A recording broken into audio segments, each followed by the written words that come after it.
You got the recording sign? I got. You still agree to the consent record of this podcast? Yes, I agree. Yep. And to distribute this podcast on various platforms? Yep, I agree. All right, everyone. Welcome, Marcello. Brother, how are you doing? It's been a very long time. Oh, wow. Yeah, I'm doing great. I'm very excited when you told me, to do this. I was shaking, I closed the door to the garage. My kids lock outside. So no. We need privacy. We need privacy. Nobody come to the, yeah, I need privacy. I'm very excited. Awesome. So real quick, tell everybody about yourself, man. Like where you from, what you do. I'm born and raised in Brazil. My mom and dad are Italians. So they basically left after the war. Wow. And then went to Brazil. So that's why I got the name Marcello. Born and raised in Brazil. I'm 54 years old. I came to US in 1994, like 1 week before the big earthquake, Northridge earthquake. Yeah. So my life starts right there. And then I have a very good life. And I'm gonna say I'm glad I moved to this beautiful country. And I came with $1,000 in my pocket, and I just feel like I need to grow. That's who I am. I did a college in Brazil. I graduated in Bachelor of Turismo, and then I went to Italian school, very traditional Italian school in Brazil, and they make you to wear a uniform, same socks, same shoes. Yeah, everything was very, very traditional. Are there a lot of Italians in Brazil? I didn't hear about that. It is. They all left Italy because of World War II. Franco like, my grandpa, my grandpa, for example, he was against Mussolini. Mussolini, that's right, not Franco. Yeah. Yeah. So if you against the government, they couldn't find a job, and he was an engineer, and then he couldn't find a job, so he needed to money to support his family, right? So a lot of Italians left to Brazil, especially to the south, because the weather condition, and they came to West too. They came to East Coast. But my grandpa decided to go to Brazil, and then he makes his life again. Everything, he grows. He was an engineer. He built a lot of things, and that's it. It's unfortunate, but that happens in life, right? Yeah, it happens in life, but I'm glad. My grandpa, for me, is my example, as a man. He showed me, what we can do. And when he passed, I was only 4 years old, but I still have the impression, he was a good man, and then I try to be like him. I try.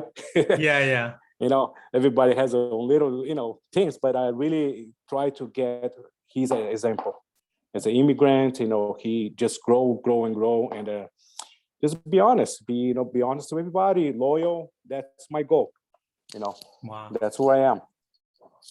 You remind me, but when I think of, this country, America, and what it stands for and represents, and I think of, what is an American? That's a very hard thing to say. I think of people like you, man.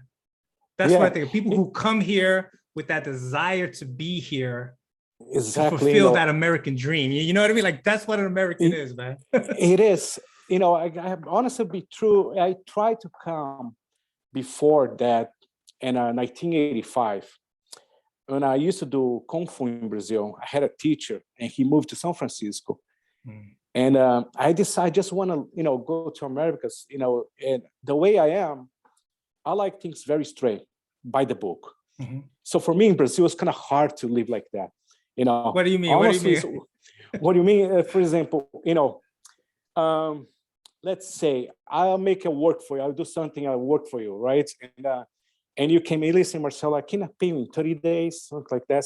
Listen, I can't do that. You gotta pay me now. Things like that, and people and sometimes they're not very honest, and I'm not like that. I decided I need to go. I need to, see what's going on.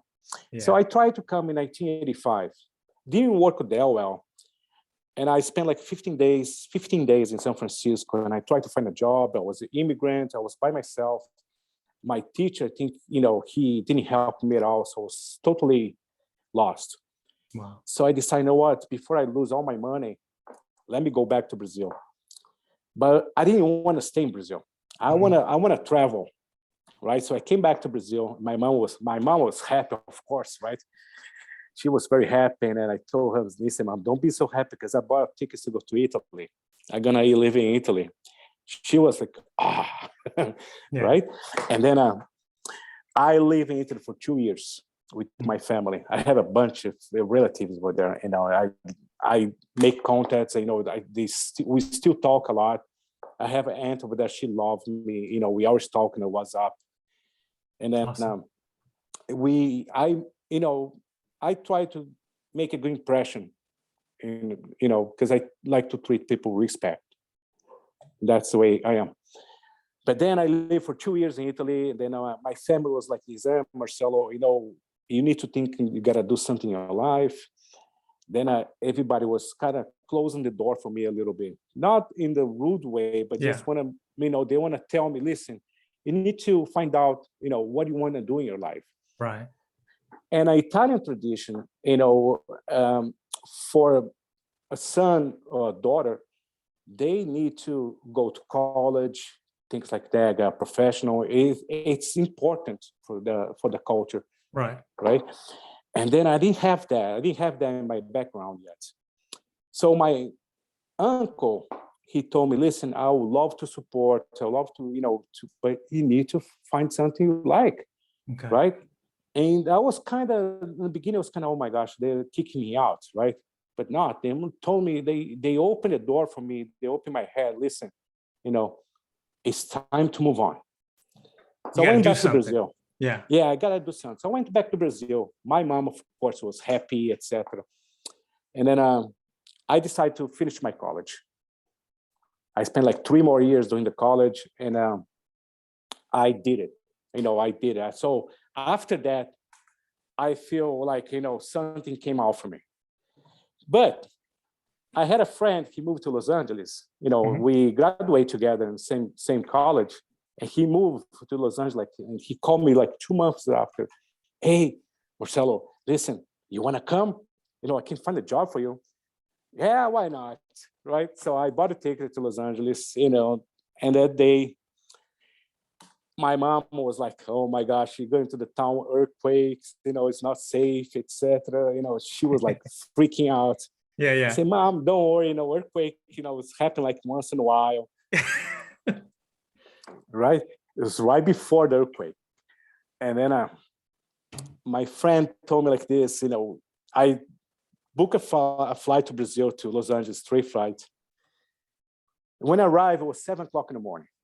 So a friend came to pick me up in the airport. You know, he was very, you know, a good friend. And then okay, you gotta try this. He took me to Van Nuys. I can't remember the place, but he took to have a burrito. You know, I never had burrito. I never had a burrito. Wow. No, in Brazil, I never had those things in my life. I was in heaven, right? And then, you know, after that, we went back to his apartment, you know, where I was going to live for 2 months. Then he told me, wait, I got to take you to Venice Boulevard. No, Venice, I'm sorry, to Melrose. Melrose. That time, Melrose was kind of, you know, the TV show. Cool people. Yeah, TV show, etc. I was, oh my gosh. I think I'm not in Earth. I think it's in Mars or something else, because I saw a lot of different people. Like, and I used to see different like that. You know, right, but in Brazil, growing up, like you guys watch a lot of American shows, TV, right? It wasn't that popular at that time. No, it wasn't TV shows. It wasn't that popular at that time. You know, because of course we have the Brazilian channels. We always speak of the Brazilian channels first, the novelas, etc. So anyway, so after Melrose, we went back to his apartment. It was about 1 o'clock, and he had to go to work that day. And he told me, hey, you're going to come with me. And okay, I'll go with you. So I was he was delivering pizza for a restaurant. And the restaurant on the other side was hiring a dishwasher. And I got hired on the same day. Wow. I applied for the job. I got hired the same day. So basically, I was like, of course, I was an immigrant, etc. But that's the way I start. Washing dishes. Right? And you're only in the country for a few hours. It hasn't even been one day. Yeah. No, I couldn't speak English at all. I don't think I still can, but I still have my accent. I still have my accent. And then I do, I was okay, I gotta learn. So I work as a dishwasher for almost 2 months.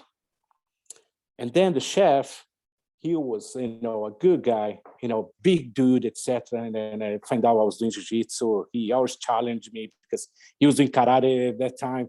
He always challenged me in the kitchen, like he do the moves, etc. Hey, you want to fight, etc. But the good way, right? Yeah. But he really liked the way I was. So the line cook in the kitchen, he quit. So the chef told me like this, you're going to be the next line cook. And I was, of course, broken English, etc. I was like, oh my gosh, I just got promoted, right? In 2 months, let's see how it goes. But then after 3 months, the restaurant closed. They decide to sell because the restaurant was right on top. And the owner decided to make good profit. So, he decided to sell the restaurant. Yeah. Then after that, I started working for another pizza place as a delivery driver, making a lot of money. That was in West Hollywood in Beverly Hills, the same company. And I worked like almost 12 hours a day. So I, 7 days a week. I didn't have that much time to enjoy life. I want to build my life. And how old are you at this point? I was, 1995. I'll probably say like 25. Okay, so you're a pretty young guy. You're not married, right? I was, my wife came from Brazil. Okay. It was funny because I sent her a letter, not even a text or email. Yeah, we didn't have that back then. Yeah. No, it was a writing letter. And that took a while to get to Brazil, that letter, I'm guessing, right? It took about 7 days, right? 7 days. And then, a funny thing, because I wrote, listen, I miss you. Do you want to come? Do you want to live with me?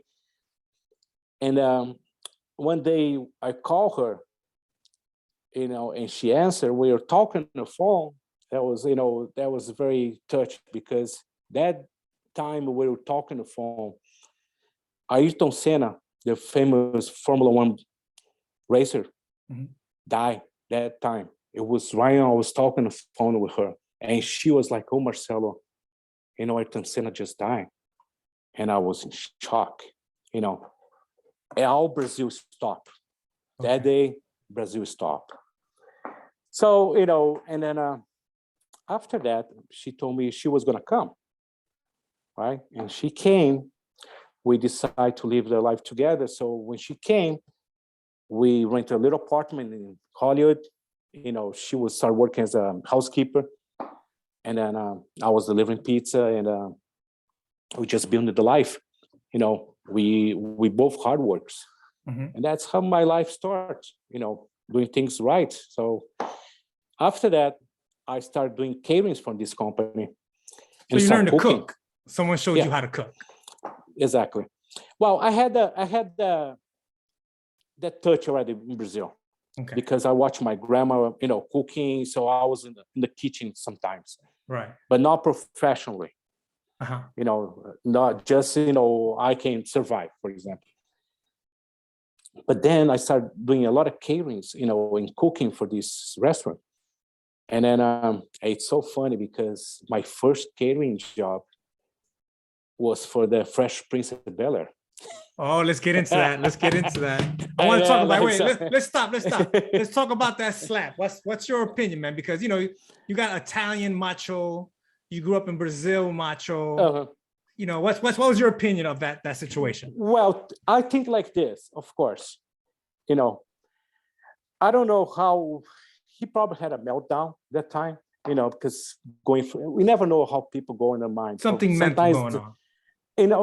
Not mental, but for example, some people, they don't want to be there, but they have to be there, right? So okay, tired, being like, celebrities. They Right, go right. for a lot of things, right? Yeah, they're very busy. And Yes. that thing where the Chris Rock say just spark, a flame, right? He was I didn't expecting he was gonna slap him. And Will Smith is a very cool guy, but he lost a little bit. Yeah. You gotta say, of course, you don't say something bad about your family or relative. There are two things they don't mess. Uh-huh. You don't talk bad about your kids because you get angry, right? I'll get Yeah. angry if someone talk about my, Mhm. I'm not sure about my wife a little bit, but my kids, I'll get angry. I'll edit that out. Don't worry about it. Yeah, but the thing is, it happens. Sometimes happen, and it happened be everybody watching. He should have gone to backstage. He should have gone to backstage and beat the crap of him, but That's what I thought. I don't agree like in violence and people handling their situations. And plus, like you're a celebrity, like you're super rich, and Yeah. the comedian, he's gonna make jokes to like take it. You could take it. But honestly, like let's just say we would have heard the next day, oh, backstage, Will Smith slapped Chris Rock. Yeah. It's not the same thing as today. You Yeah. know what I mean? I don't know how I feel about that, but I know it's not the same thing. That's kind of like, okay, two men. I'm really upset that it happened on stage where everybody saw it. And then nothing happened to him. I feel like he should have been escorted out of the building. Yeah, he should just at least go out and say, you know what, I'm done with this. I'm going out by myself. The right way to do it. But he apologized. I believe he had a little meltdown. It's something. We never know what happened before that. Yes. So he was already angry. Yes. The wife with the disease, something like that. She's sick. Yeah. I'm actually worried about it. I'm actually not that mad at him. Yeah. Because like you said, we're all human, we all do things, and I don't want him to lose his career or nothing. But I feel I blame it on the Oscars, people running the Oscars. I think that for common decency, someone should have went up to him and said, hey, look, I get it. You're still up for this award. Maybe you're gonna win this award, but you can't be here right now to get that award. Just leave it. You need to go out, cool off. We'll handle this. They should have not cut his Oscar. They should have just exactly what you say. Just go chill. We take care of this. We send her home. Yeah. Yeah. Things like that. But it happens, right? Well, and I believe it because all this craziness we had, in 2 years, people really that's part of it too. Got got the feelings, people are angry, people, it's hard. They're very tense. Yeah. A lot of people went for a lot of, different stuff, right? Yeah. I had in my house, we had to get a bigger house because we're sitting, inside because of COVID. We're sitting in a house, 5 people, and my 2 kids, started stressed out, and everybody started fighting. Oh, and wow. I was the one sitting on the couch, and everybody was blaming me for everything. Dad gets blamed, huh? Yeah, you watching TV. Yeah, what can I do? You guys fighting? Just watch TV, right? It makes sense. But I believe, going back to the catering, when I did the catering for Fresh Prince of Bel-Air, Will Smith was 17 years old, very cool kid. He came in the line because I used to go in the studios, do the setup in the studios, etc. He came in the line, hey, what's up? With his style, the Fresh Prince of Bel-Air. Hey, what do you have? Things like that. And that was my first catering job. Wow. Yeah, That's got amazing, a lot of, yeah, it's, oh my gosh, a guy came from Brazil meeting a lot of celebrities.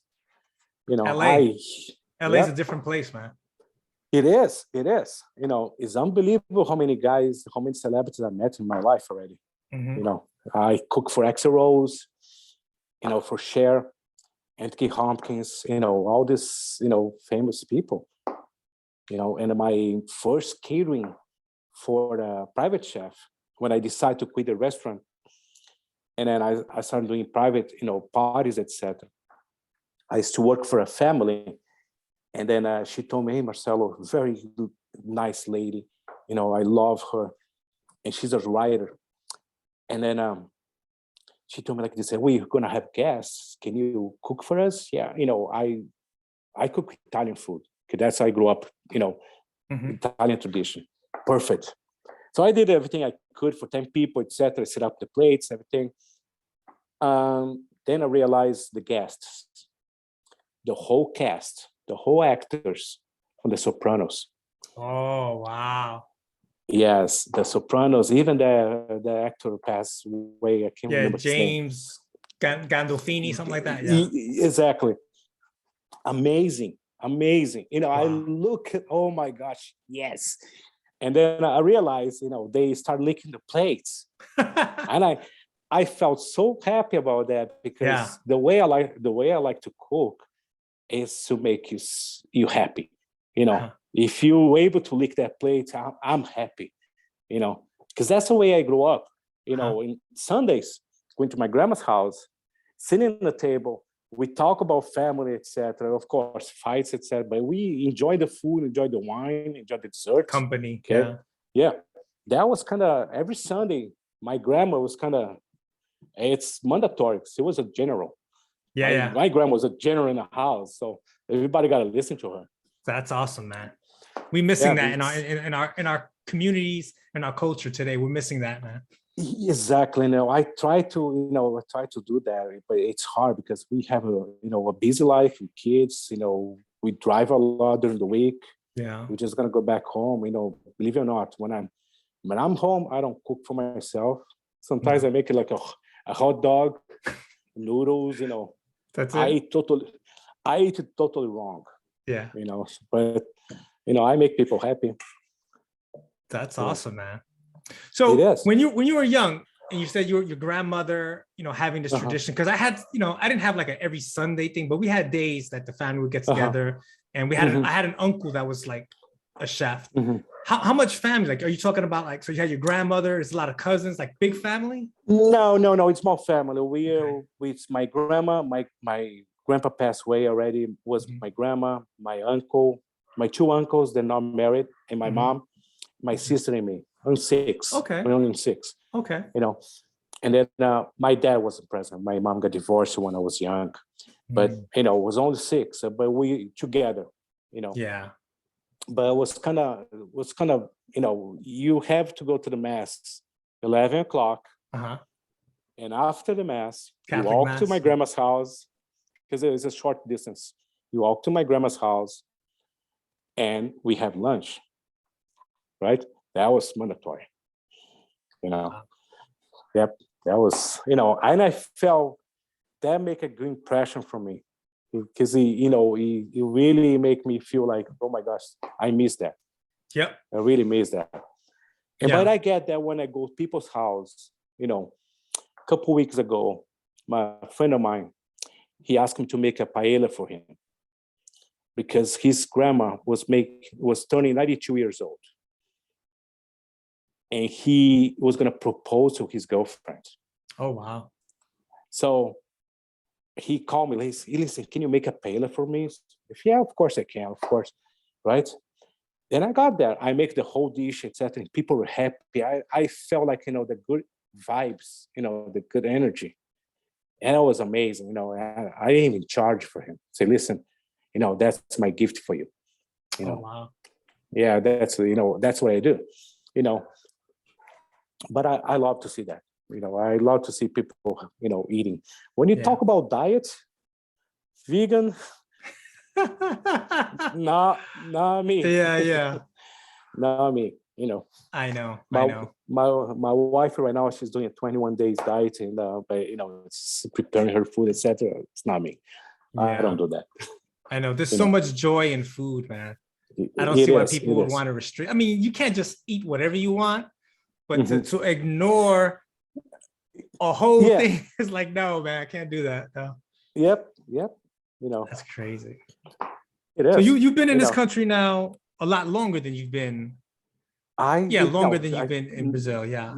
90. Yeah, it is. It's almost half of my life already. Yeah. And But I'm glad I did. it can't all be good though. Like in LA, I know you must have seen some crazy things, even with the famous did. people, you know?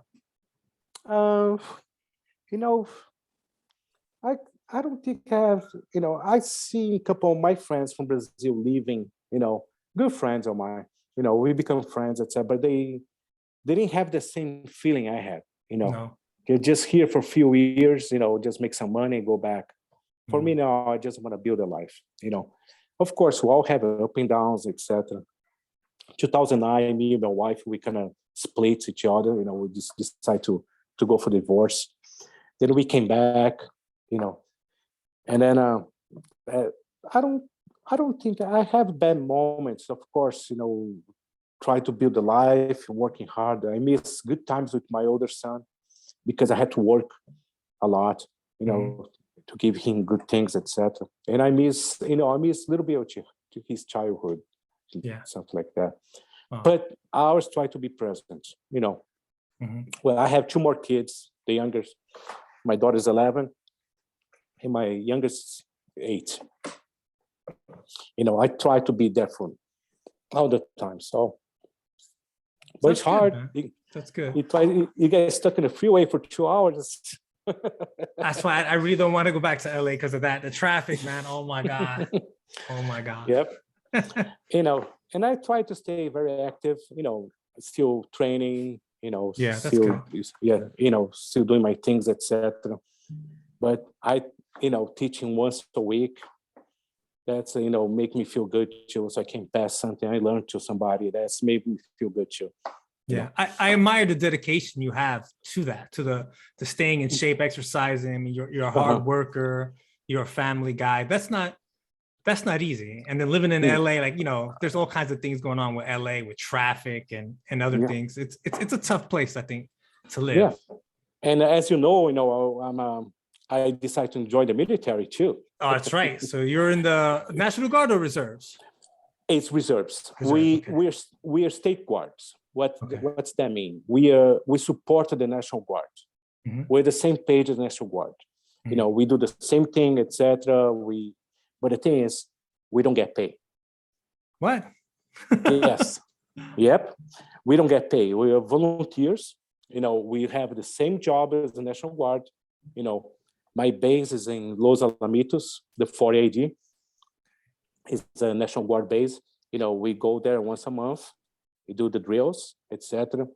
My MOS, I'm a transportation instructor. So I teach in the National Guard how to drive the Humvees. And sometimes they ask me, "Are you guys don't get paid?" No, we don't get paid. We love to wear the uniform. Yeah. Yeah, and I see the American flag behind you too. Yeah. Yeah. And you got the subdue one over to the side. Yeah, we got the Brazilian too, the little one. Yeah. Can you see it? Yeah, I see. So, I decided to enjoy that. That was something I missed in my life. Because in Brazil, when you turn 17 years old, it's mandatory to go to the army or for Air Force or to go to the military, right? Mm-hmm. It's mandatory. But I was delayed already in school for 2 years. So I was not a very good student. Okay. That's all right. So it's okay. I'm glad I did that because I made more friends. Anyway, so I was delayed in school. And when you enjoy the military in Brazil, you go for 1 year. And then if you decide to keep going, you can, sign in again, right? Yeah. But, for me, it was like, oh my gosh, I'm going to lose 1 more year in my life. I can't do that. Mm-hmm. And plus, the military in Brazil wasn't that good. It's not like here you get paid, etc. Mm-hmm. Over there, you get minimum wage, for nothing. Yeah. Anyway, so I had, and plus, I used to listen a lot of heavy metal. Right? I can see that. I can see you. Yeah. I had a long hair, etc. Then, oh my gosh, and I had a tattoo in my arm, an eagle, just one tattoo only. Uh-huh. And then I cut my hair because if I walk in the line with the long hair, oh my gosh, those soldiers I was gonna get bullied. Okay. So I cut my hair, and plus the other thing is because I cut my hair too because our girlfriend asked me to do it, so I cut it. And then I was in the line and doing the medical, and the doctor saw the tattoo in my arm. Say, "What do you have in your arm?" Say, "A tattoo." Oh, get out. So Oh, they kicked you out for that? it kicked me out, you know. And okay, see ya. All right. So That's weird. the time passed.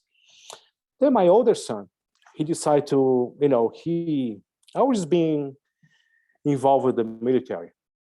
He did ROTC in the high school. He became a commander in the ROTC, and then he went to the Air Force as an enlisted. Smart kid. And then he's very smart. But then after that, he decided to go. And when he was on the list, they called him to go to the Air Force Academy. Oh, wow. So he went to the Air Force Academy in Colorado Springs. 4 years. He get out last year. He's gonna, it's been 1 year already.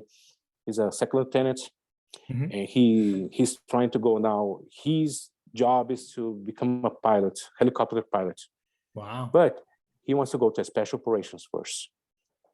Okay. So it's very tough. He liked the action. Okay, but he's a very smart kid. He know what he's doing. So what do you think about all this going on in Ukraine then? Because you're personally invested in many ways. Well, we got a call, the 40 ID got a call, could be deployed or not, to help to Poland, to help doing humanitarian jobs, like, help with the refugees, giving water, medicine, things like that. But then I didn't hear anything else. It's crazy, because we don't know what's going to happen, right? To those people. And I was listening to a podcast today, and the military matters, they say, because a lot of people try to, especially veterans, they try to go there by themselves to help, and the guy from the podcast was saying like this: please don't do that. You're going to be alone over there. If you sign a contract, it's not the way people, doing. No. It's different. It's different, And he mentioned guy, for example, he went over there. He didn't have any weapons to fight the other guys, things like that. And you basically by yourself. You get shot, etc. You don't count someone's gonna come and rescue. Don't count on that. So you can't. They're not allowed to enlist in the Ukraine military, or what are you saying? They're contractors. If you go as a volunteer, you're gonna work. Oh, okay. I see. Okay. So basically, you're gonna sign a contract, etc. But you never know what can happen to you. Oh, okay. But anyway, we Americans cannot go to Ukraine wearing a uniform. No, you can't. You can't stay in Poland. We can't get in Ukraine. But then excuse me. My commander told us to give get your backpack ready, just in case. Because if something happened, you're good to go, right? Yeah, because we have about a couple of hours to respond that call. So I set up everything. Everything's ready to go. If that happen, I'm ready. But how do you feel? Like you think we should get involved? Like, are you worried? Because maybe not for yourself, but what about your son coming down the road? Well, I don't worry about my son right now because he's in training. So he basically is not going to go because he doesn't have any experience yet. In school, he's still in school. It's going to take at least 4 years to finish school. Right. Things like that. They're going to send people already, have more experience, right? But we talk about that. He's fine. Totally fine. But what about you? That's the way it is. As a dad, how about you? Well, I worry about it, and I say I'll go first. Yeah. I'll go first. Of course, we care about the kids, right? They're still kids for us. Always, yeah. Yep. But I hope this is gonna stop soon. They have to go to agreement. But you gotta think also too. The media say a lot of different things. Right. That's why I love to listen to podcasts now, because they're independent. People talk. Exactly. Real facts. That's what you're doing. I listen Jay talking. It's very, very good things. Jay's a great guy. No, Jay Zabalos. Yeah. I had him on here. Yeah. Yeah, I heard that podcast. I love to listen to podcasts because people has opinions too, not the media only. Yeah, I'm tired of listening to these so-called professionals with their opinions. I'm sick of it. I'd rather talk to normal people like you, like Jay, and everyone else, and find out how they feel. Yeah, I feel like you gotta understand in Russia, I'm not very familiar with the history of Russia, but they've been fighting for years. Yeah. Those people, born fighting. They're tough people. Russians are tough people, man. Yes, especially when I train, doing jiu-jitsu with Russian. Oh my gosh, you gotta really be careful because they're tough. Yeah. You gotta really watch smart people too. Yeah. They're smart people. They're very smart people. Going back to when I was doing delivery, for the restaurant, there was a couple of Russian guys, and they're professors, doctors, all from Russia, doing the same thing I'm doing. I read a book. I read a book one time about I think an FBI agent. He was in organized crime back in New York City. Remember when the mob, John Gotti, like all this stuff, right? Well, there's a period where the Italian mob, it's still there, but they're not as strong as what they used to be. And so the Fed government started to look into the Russian mob, which kind of sort of came up right behind the Italian mob, right? And the guys, they asked him in their interview, what's the biggest difference between the Italian mob and the Russian mob now that's coming up behind them? And the detective said, he didn't know how to answer. He said, I'll answer it this way. When we surveillance the Italians and they're just with their friends and they're hanging out, they drink and they play poker, right? The Russians, they drink, but they play chess. You see what I'm saying? Oh wow! Yep. It's this the smart way. Yep, that's the way they kill their time, like that. Yeah. Yeah. Well, they're good chess players. Yeah, some of the best around the world. Yeah. Yep. Yeah. I'm zero in chess, but I can play. But you're gonna kill me in 2 minutes. But it's all right. Yeah, I barely know the rules. My son, it's like when he was like 7, he was like beating me. But my son is pretty smart though. Like I got to give it to him. But I mean, so I got two kids. I got a boy and a girl. He's the oldest, Sebastian and Camila. I think about this war right now, and I'm not saying because I'm in the military, still in the army right now, but it seems to me, let's talk about the media, right? That whatever one group of politicians say, the other group has something else. Like it's like they cannot agree with each other or anything. So always. I don't like listening to it. I just don't like listening because I don't think they're real. I don't think they're authentic. Here's what I think about Ukraine. War is not good. One person or another country invading another country is never a good thing. That's not the way we should do it. People are going to die, and who's going to suffer? The small people like us. You know exactly. what I mean? Exactly. Yeah, Putin's family is not out there getting shot at. You know what I mean? It's just, that's how it is. So when people say all these things like, oh, let's jump into war. Okay, are you going to go? Yep. You know what I mean? Like me and you are wearing the uniform. Your son is wearing the uniform. That's a different thing. But I would rather people speak honestly. I don't think there's anyone talking about like, it's just, oh, I don't think we should go, right? We shouldn't do it. And then the other one says, oh, yes, we should. And there's nothing in the middle about how to handle a complex situation like this is what makes me upset. You're totally right. Yeah, it's totally right. And there's some interest from Russia and some interest from Ukraine, because they're rich in minerals, etc. But also it's very important to know there's 2 more wars happening and nobody knows that much. Armenia? You're talking about the Armenians? Yemen, and Somalia. In Somalia. I didn't know about that. Okay. Or Somalia or Kenya. I'm not sure, but I believe it's Kenya. It's been Okay. 1.5 years. My son talked to me about that. He was explaining to me what happened that war. That war in Yemen is been more than 7 years.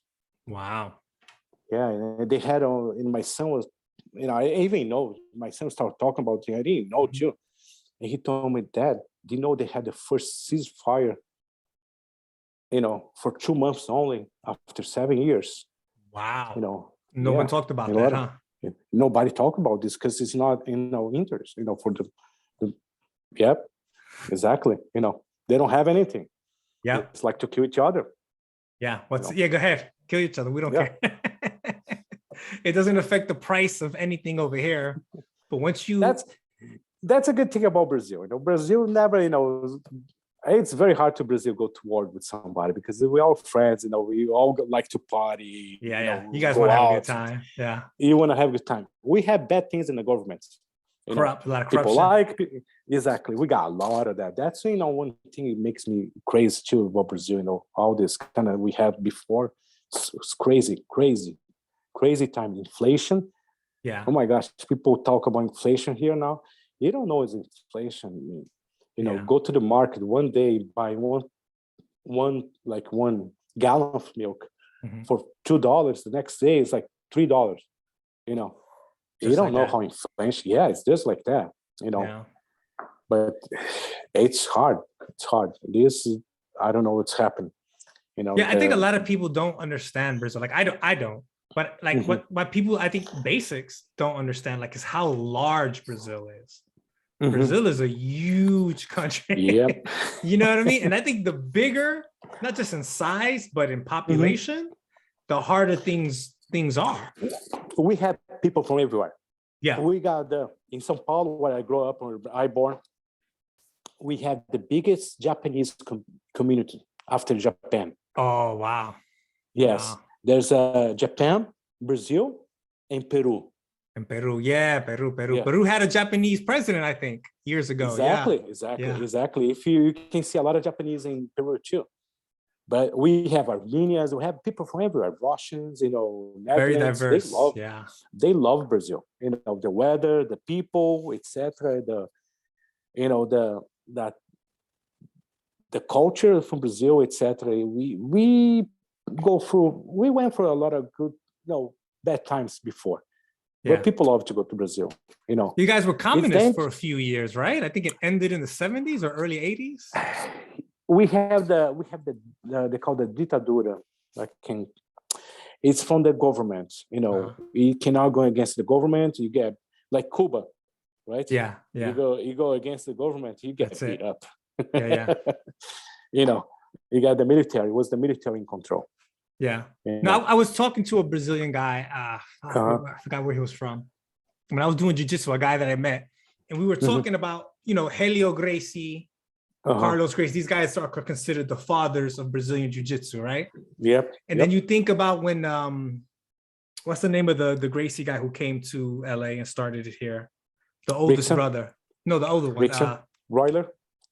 They all are gotta be some. Henner's father. What's his name? I can't remember. But anyway, he came to Hollywood. He met a lot of actors. He started getting Brazilian jiu-jitsu going, and then a bunch of people, Hickson, blah blah blah. The guys who started the first UFC, those guys. The brother, he didn't fight, but he was the first guy who managed it. I think it's Royler. Maybe it's Roy. Okay, but if you look at the time, what I'm saying is there's something like 4 decades, maybe more, between it starts and then it explodes with let's say the 90s, the first UFC. It might be like 4 or 5 decades. And I asked about that. And I said, why did it take so long for this to happen? He said that. He said the government. He said there were people who, and it kind of got, how like in baseball or boxing, in Cuba, there's a lot of great ones, but they don't let them leave. You know what I mean? Exactly. He said that if the government would have been open, a more capitalistic, domestic, democratic government, it would have happened sooner. You gotta wash the hands. Is that what it is? It is. You gotta come with money. Yeah, they'll do it. We had the Brazilian president called Lula. He was the one he's from the left side. Uh-huh. He's the one, for example, he went to jail. He's a kind of guy. He worked for the poor people, Uh-huh. but he has a lot of interest about that. He's rich. He got a lot of money from the back, right? Then, but now he wants to get reelected. He went to jail. He was in jail, and they believe like that. How come a guy just get out of jail? He wants to be a president again. Is that even legal? Can they do that? I don't know. I'm pretty sure over here not. I don't think there's anything in the Constitution that says you can't. Well, I mean, in DC, I don't know if you remember the guy, the one mayor, he got caught smoking crack. He lost his job, but then they reelected him a few years later. Yeah. But I don't know. He wants to get reelected. And the current Brazilian president right now, he was a captain for the army. Something happened. He let it go. I don't know the deal about that. But he's very popular. But he's not doing. A lot of people don't like him. But that's one thing I learned in life. You can never make everybody happy. No, you can't. Don't even try. Exactly. When I did my college, my teacher was like this, because I work as a tour guide in Brazil. We got to do a lot of different people, right? Believe it or not, you're never gonna make everybody happy. You can do, can try to be 100%, the good guy. There's always gonna be somebody that's not gonna like you, But if 99% like me, I'm okay with that. Yeah. But it's always gonna be, so it's the election this year in Brazil. Okay. And then, is he the president that replaced the female that got? Yeah, exactly. She got kicked out, right? Yeah. Yeah. Yep. Okay. But that female also is the same, what can I call the same? It's like we have the Republicans and the Democrats, the same party, that guy, and they're all corrupt. Jesus Christ, they're all the same. It's not just Brazil; it's all over the world, man. Exactly. I think, in my opinion, you don't make it that high up in something like politics if you don't have some kind of dirt on you, man. No, it's got to happen, man. It's hard, and I also have an Italian citizenship. Oh, good, nice. Yeah, so I have to vote for the Italian president when it comes, the election too. But I don't know who's good or not. So I always ask my aunt, who's a good guy, because I can trust her. I send my vote by mail, And plus, when I enlisted the military, I have to enlist the Italian military too. Oh, wow. Yeah, because, I have a citizenship, so it's kind of mandatory too. And they have, besides the Army, the Air Force, and the Navy, they have the Green Army. Green Army. They do, humanitarian jobs. Like you go to the veterans, help them, things like that. Oh, is it kind of like a Peace Corps almost? Like just helping? Exactly. Yeah. So I didn't know what that for, so I signed in for that one. Then I got a call, hey, we don't need you. You live far away. We live in Los Angeles, so we don't need you. So you're free. Yeah, I lived in Italy, man. I did 4 years in the Navy in Italy. Oh, nice. In Sardinia. Nice. Oh, beautiful. Yeah. Expensive. Very expensive.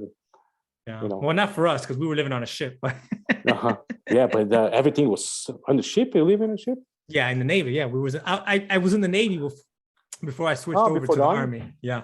Oh. When did you switch over? Well, I when you met me, when I was training in Jean Jacques, I had just got out of the Navy.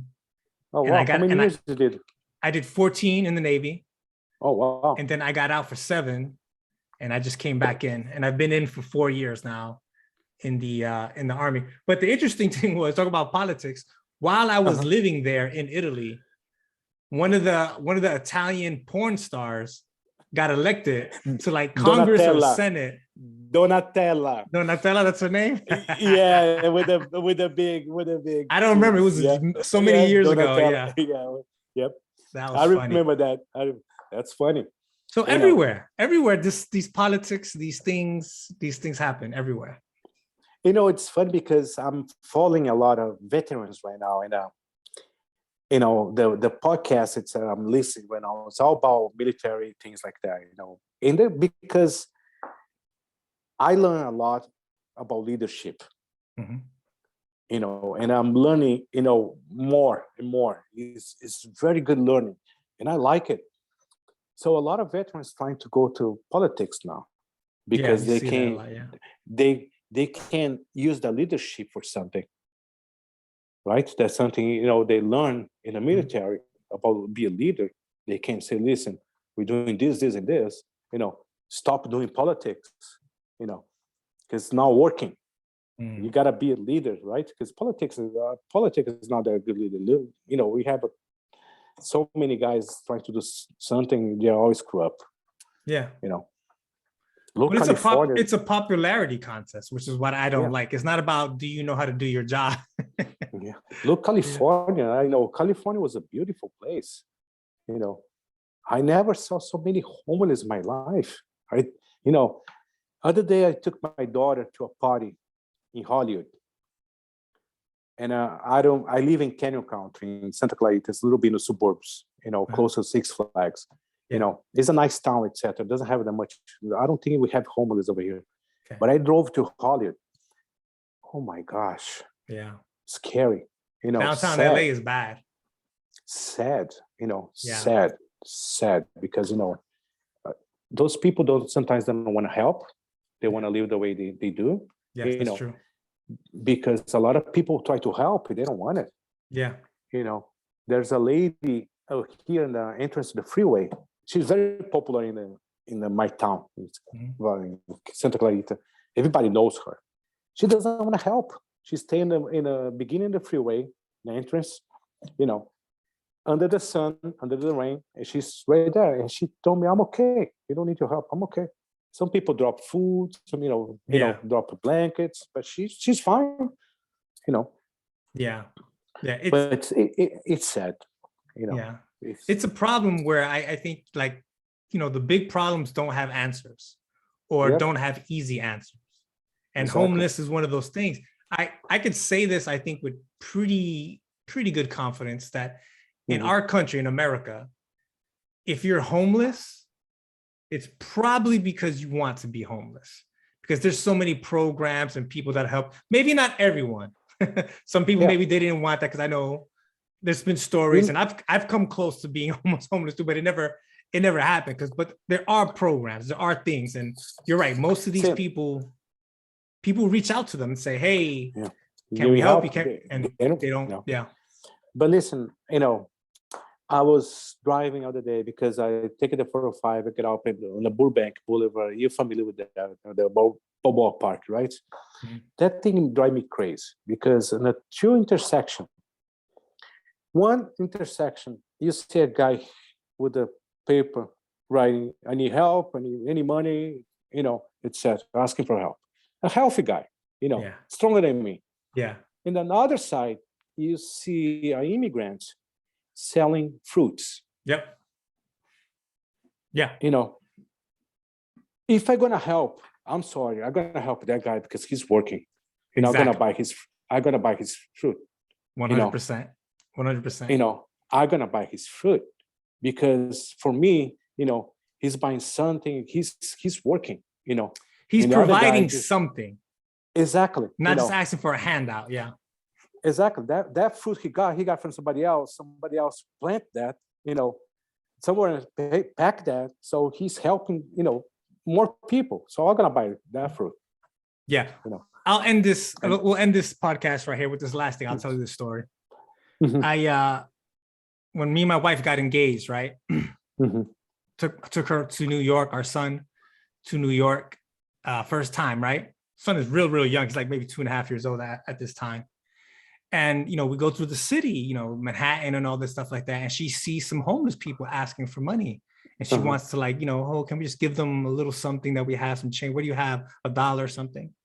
And I told her no. She's like, oh, but you're so hard. Look at them. Like they're suffering. You know, we could help them. She'd never seen this before, mind you. My wife wasn't really familiar with that, you know, at least not so close, you know? And I told her, no, I'm not cold. I'm not hard, you know, like that. For one thing, this is New York City. You know, don't take your money out just right here from everywhere. But the second thing is that person is just asking for money.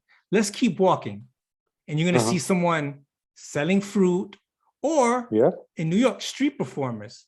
There'll be guys who start singing, who start dancing, and then they ask for money. You know what? If you do something, I'll give you money for that.